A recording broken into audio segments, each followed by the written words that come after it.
Serikali kupitia ubalozi wa Kenya nchini Thailand inaendeleza zoezi la kuwarejesha nyumbani wa Kenya waliojikuta kwenye mtego wa ulaghai nchini Myanmar. Na Wakenya 78 waliwasili nchini hii leo, wiki mbili baada ya wengine 48 kurejea.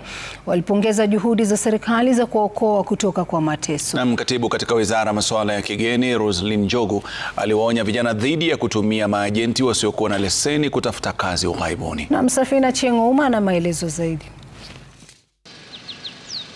Ni afueni kubwa kwa Wakenya 78 waliojikuta kwenye mtego wa ulaghai nchini Myanmar, ambao hii leo walirejea nchini kufuatia juhudi za serikali kupitia ubalozi wa Kenya nchini Thailand.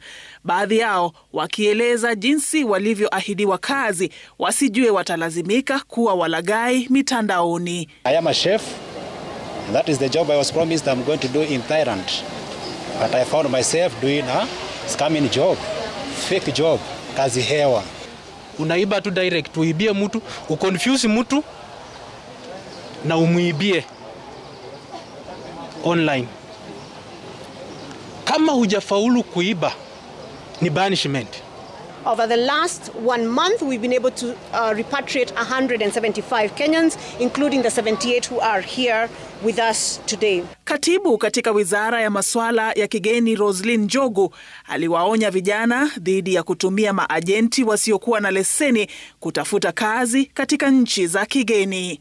Ensure that you travel on the right documentation. A lot of these survivors will tell you that they left the country on visitors' visas or tourist visas and not work visas. So ensure that you're traveling on the right documentation.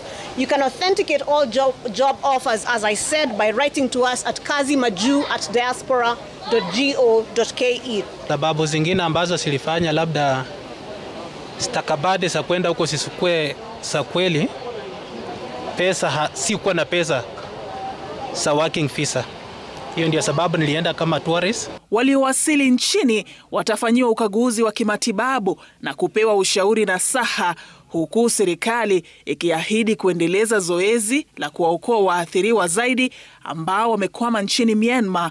Wiki mbili zilizopita, Wakenya wengine 48 walirejea nchini. Safina Cheng'ouma, Runinga ya Citizen.